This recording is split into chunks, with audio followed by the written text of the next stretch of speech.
अगस्त 1890 में हिमालय यात्रा के दौरान स्वामी विवेकानंद जी को काकड़ी घाट में स्थित पीपल के पेड़ के नीचे ज्ञान प्राप्त हुआ था। लेकिन स्वामी विवेकानंद से जुड़े इस महत्वपूर्ण स्थल को विकसित करने के लिए आज तक प्रयास नहीं हो सके हैं, जिससे यह स्थल एक तरह से गुमनामी में रह गया है।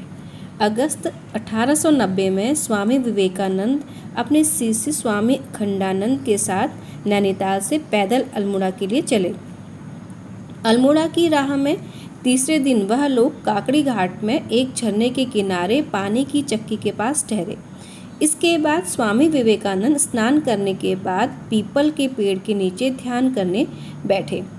ध्यान में 1 घंटा बीत जाने के बाद स्वामी जी ने अखंडानंद से कहा, देखो गंगाधर, इस वृक्ष के नीचे एक अत्यंत शुभ मुहूर्त बीत गया है।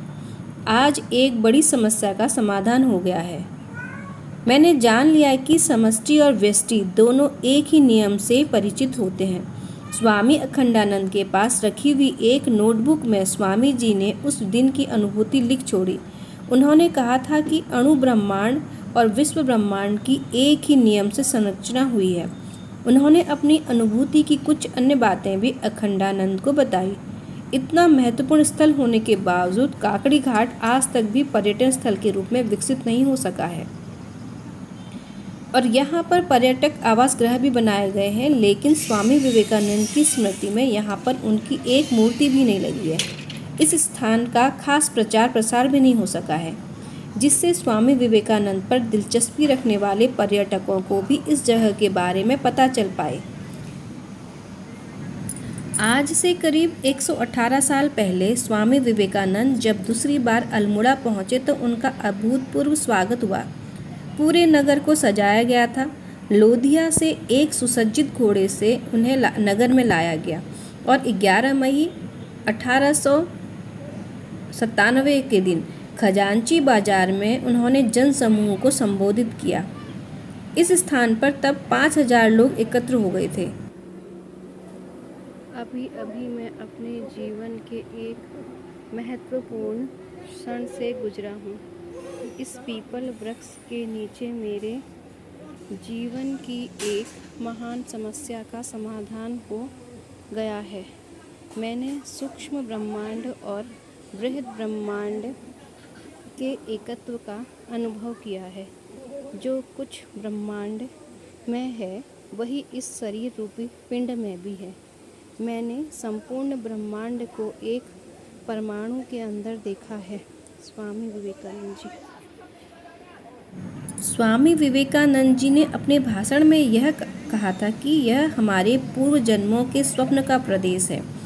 भारत जननी श्री पार्वती जी की जन्मभूमि है। यह वह पवित्र स्थान है जहां भारत का प्रत्येक सच्चा धर्म पिपासु व्यक्ति अपने जीवन का अंतिम काल बिताने का इच्छुक रहता है। यह वही भूमि है जहां निवास करने की कल्पना मैं अपने बाल्यपन काल से ही कर रहा हूँ। मेरे मन में इस हिमालय में एक केंद्र स्थापित करने का विचार है और संभवतः मैं आप लोगों को भली भांति यह समझाने में समर्थ हुआ हूँ क्यों मैंने अन्य स्थानों की तुलना में इसी स्थान को सार्वभौमिक धर्म शिक्षा के एक प्रधान केंद्र के रूप में चुना है। उन्होंने अपने संबोधन में आगे कहा, इन पहाड़ों के साथ हमारी जाति की श्रेष्ठतम स्मृतियाँ जुड़ी हुई हैं। यदि धार्मिक भारत के इतिहास से हिमालय को निकाल दिया जाए तो इसका अत्यल्प ही बचा रहेगा। अतएव यहाँ एक केंद्र अवश्य चाहिए। यह केंद्र केवल कर्म प्रधान न होगा बल्कि यही निस्तब्धता, ध्यान और शांति की प्रधानता होगी। मुझे आशा है कि एक न एक दिन मैं इसे स्थापित कर सकूँगा। उल्लेखनीय है कि 1916 में स्वामी विवेकानंद के शिष्यों स्वामी तुरायानंद और स्वामी शिवानंद ने अल्मोड़ा में ब्राइट एंड कॉर्नर पर एक केंद्र की स्थापना कराई, जो आज रामकृष्ण कुटीर नाम से जाना जाता है। यह वह स्थान है, काकड़ी घाट, जहाँ स्वामी जी को ज्ञान प्राप्त हुआ था, लेकिन गुमनामी में रह गया है यह स्थल।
चाहिए।